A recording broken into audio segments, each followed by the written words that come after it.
आयो शरण तिया शंभु तार तार।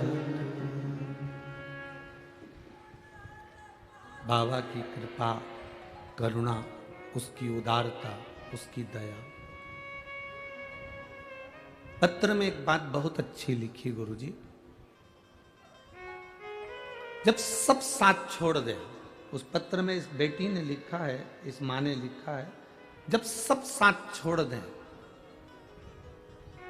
तब हाथ पकड़ने के लिए एक सबसे भारी है, और वो मेरा कुबेरेश्वर महादेव, मेरा महाकाल बाबा सबसे भारी। ये दृढ़ता है हमारी, ये विश्वास है हमारी, ये भक्ति है हमारी। और जब तक फिर कहेंगे, स्कूल जाने से वो बच्चा डरता है जिसका होमवर्क पूरा नहीं होता, इनकम टैक्स ऑफिसर को देखकर वो डरता है जिसकी फाइल कंप्लीट नहीं होती, और मौत को देखकर वो डरता है जिसको शिव पर भरोसा नहीं होता, शिव पर विश्वास नहीं। जो शिव पर भरोसा करा हुआ है, जो शिव पर विश्वास करा हुआ है, फिर डरना क्या है? फिर हम डरें तो डरें क्यों? किस लिए डरें? तेरी कृपा बिना न हिले एक भी।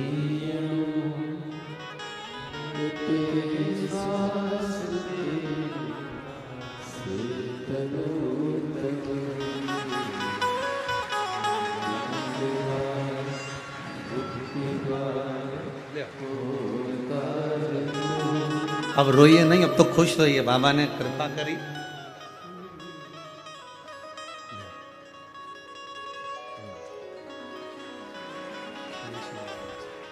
बैठ जाओ, यहीं आगे ही बैठ जाना भाई।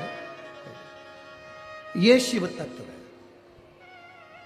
ये वही बेटी है जिसको डॉक्टर ने कह दिया था कि ये जिंदगी भर चलेगी नहीं, क्योंकि बीमारी ऐसी है, रिपोर्टें ऐसी है, पर उसका भरोसा भारी है।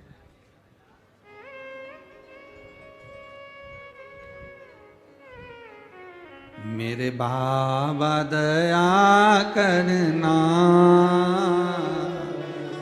मैं तेरे भरोसे,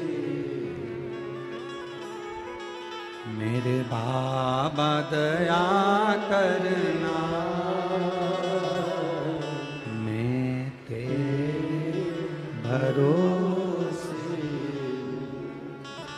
ना घर के भरोसे हूँ, ना परिवार के भरोसे हूँ, ना घर के भरोसे हूँ, ना परिवार के भरोसे हूँ, मेरे बाबा दया करना, मैं तेरे भरोसे, भोले बाबा दया करना, मैं तेरे भरोसे। शिव कथा कहती है, जितना विश्वास पक्का होगा उतना तुम्हारा दुख कटेगा, उतना दुख कटेगा, उतनी तकलीफ कटेगी। विधाता ने जो भाग्य में लिखा है वो तो होता है।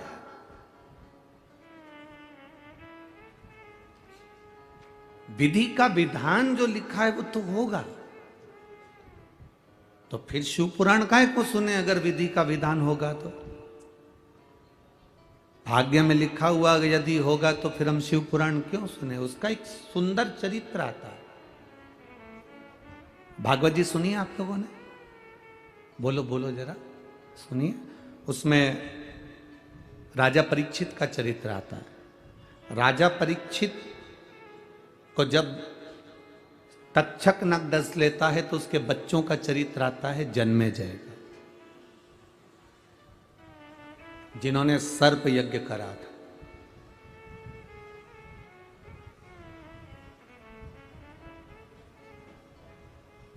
कोई तुमसे कह दे कि मैं तुम्हारी जिंदगी में दुख नहीं आने दूंगा तो समझ लेना कि पक्का झूठ बोल रहा है। संसार में ऐसा कोई नहीं जन्मा जिसको दुख नहीं आएगा। पृथ्वी पर जन्म लिया है तो दुख सुख तो चलेगा। कोई तुमसे कह दे कि मैं तुम्हारे दुख को, मेरे पास में ऐसी मौली है, मैं एक बेल दूंगा बांध लेना और दुख मिट जाएगा, फालतू की बात।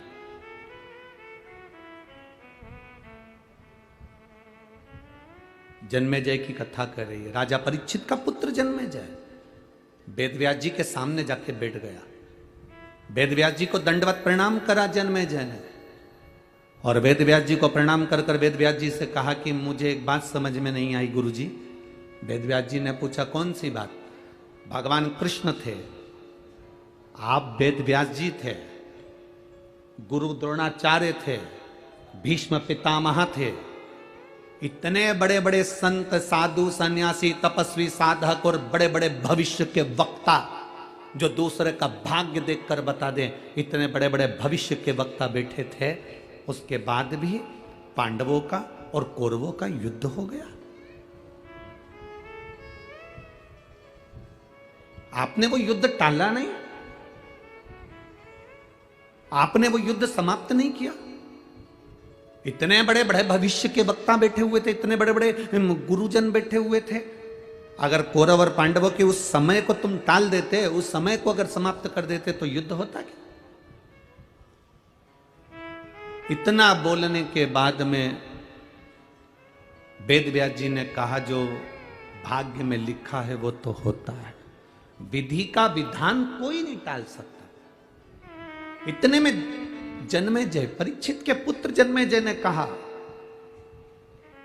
कैसे नहीं टाल सकता? अगर मैं होता ना तो मेरा पुरुषार्थ आप देखते, और मेरे पुरुषार्थ को देखते तो मैं ये युद्ध टाल सकता था, मैं युद्ध होने नहीं देता। बहुत सावधानी से सुनना अष्टविनायक शिव पुराण की कथा।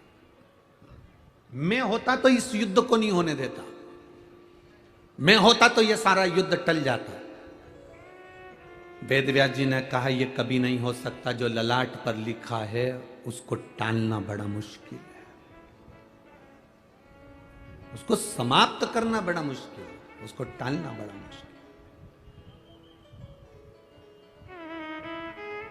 जन्मेजय ने कहा ऐसा नहीं हो सकता, अगर मैं होता ना उस समय पर मैं सब निपट लेता, युद्ध नहीं होने देता। मैं पक्का कह रहा हूं इतने लोग नहीं मरते, और तुम इतने बड़े बड़े संत बैठे थे, इतने बड़े बड़े गुरु बैठे थे, तो तुम युद्ध नहीं टाल सके। अब एक बात बताओ वेदव्यास जी, वेदव्यास जी आप भविष्य वक्ता हो ना, मेरे भविष्य की कोई बात बताओ जिसको मैं टाल कर बता सकता हूं। वेदव्यास जी ने कहा चलो ठीक है, टाल कर बताओ। थोड़े समय के बाद जन्मेजय तू एक काले घोड़े पर बैठकर दक्षिण दिशा में जाएगा। दक्षिण दिशा में एक सुंदर स्त्री को देखेगा, और वो स्त्री को देखकर तू राजमहल में लेकर आएगा। उस स्त्री से तू शादी कर लेगा, वो स्त्री तुझसे एक यज्ञ करवाएगी। उस यज्ञ में मैं तुझसे हाथ जोड़कर कहता हूं कि उस यज्ञ में तू युवान ब्राह्मण को मत बुलाना, अगर बुलाना तो बूढ़े ब्राह्मण को बुलाना, किसी बुजुर्ग को बुलाना, समझदार को बुलाना, किसी बूढ़े को बुलाना, पर युवान ब्राह्मण को मत बुलाना उस यज्ञ में। पर मैं जानता हूं जन्मेजय, तो उस यज्ञ में तेरी पत्नी के कहने से, उस सुंदर स्त्री के कहने से तू युवान ब्राह्मण को बुलाएगा, और युवान ब्राह्मण का प्राणदंड तू देगा, उस ब्राह्मण की हत्या का कारण तू बनेगा, और आखिरी में तेरे माथे पर ब्राह्मण हत्या लगेगी, और तुझे कोढ़ का रोग हो जाएगा, और तू कोढ़ी हो जाएगा, और बाद में उसी कोढ़ से तू मर जाएगा। अब तेरा विधि विधान टाल सके तो टाल दे। जन्मेजय ने कहा इतनी सी बात। जन्मेजय ने अपने राजघराने में जाकर कहा जितने अस्तबल में काले घोड़े हैं सब निकाल दो बाहर, एक भी काला घोड़ा मुझे नहीं चाहिए। काला घोड़ा होगा नहीं तो बैठूंगा भी नहीं। सारे काले घोड़े निकाल दिए जाएं। अस्तबल से सारे काले घोड़े खोल दिए गए और सारे काले घोड़ों को खोलकर भगा दिया गया। 2 साल के बाद राजा सफेद घोड़े पर बैठकर अपने नगर से, महल से घूमने के लिए निकला और निकलते निकलते निकलते निकलते घोड़ा बेकाबू हो गया। दौड़ते दौड़ते जंगल में पहुंच गया। जंगल में जाने पर उस घोड़े के पांव में घाव हो गया। घोड़ा चल नहीं पाया। आखिरी में घोड़ा लुढ़क कर गिर गया और फिर वो घोड़ा वहीं पर अपने प्राणों को त्यागा तो राजा भूखा प्यासा रहते रहते 2 दिन निकल गए। कुछ मिल जाए साधन तो मैं अपने नगर चले जाऊं। इतने में सामने से काला घोड़ा दिखा। राजा ने उसको पकड़ा और उस पर बैठा और बैठकर घोड़े को लेकर महल में जा रहा था। घोड़ा बेकाबू होकर दक्षिण में चले गया और समुद्र के तट पर उसको एक सुंदर स्त्री मिल गई। अब टाल विधि का विधान।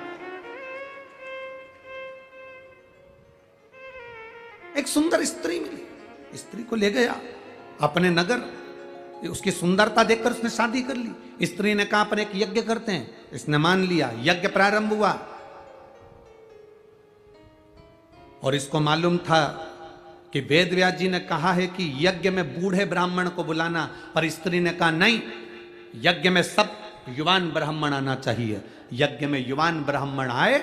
यज्ञ प्रारंभ हो रहा था। इसकी वो स्त्री सुंदर जैसे ही महल से बाहर निकली, उसको देखकर ब्राह्मण हंसा तो राजा को क्रोध आ गया जन्मेजय को, और उसने उसको मृत्यु दंड दे दिया। मृत्यु दंड दिया तो ब्राह्मण हत्या माथे चढ़ गई, और ब्राह्मण हत्या माथे चढ़ी तो ये कोढ़ के रोग से ग्रसित हो गया। रोता रोता वेद व्यास जी के पास पहुंच गया। मैं क्या करूं? वेद व्यास जी कहते हैं तू ही तो कह रहा था कि मैं विधि के विधान को टाल सकता हूं। तू कह रहा था विधि के विधान को टाल सकता हूं। राजा जन्मेजय ने गुरु वेद व्यास जी के चरण पकड़ लिए कि मैं विधि विधान को नहीं टाल सकता, पर विधि के विधान को कौन टाल सकता है? तो इतने में वेद व्यास जी कहते हैं कि विधि के विधान को तो केवल एक, अगर मैं राजा तुझको शंकर जी की कथा सुनाना प्रारंभ करूं और तू उस कथा को सुने, दिल से सुने, तो तेरे कोढ़ का रोग समाप्त हो। पर शिव कथा की एक शर्त है। शिव महापुराण की कथा की सबसे बड़ी शर्त है, शिव कथा की सबसे बड़ी शर्त है राजा पूछता कौन सी शर्त? मैं तुझे शिव कथा सुनाऊंगा, मैं तुझे शंकर का गुणगान सुनाऊंगा, पर शंकर की कथा में तू संशय मत करना। शंकर की कथा में संशय करा तो फिर तेरा दुख नहीं कटेगा और आखिरी में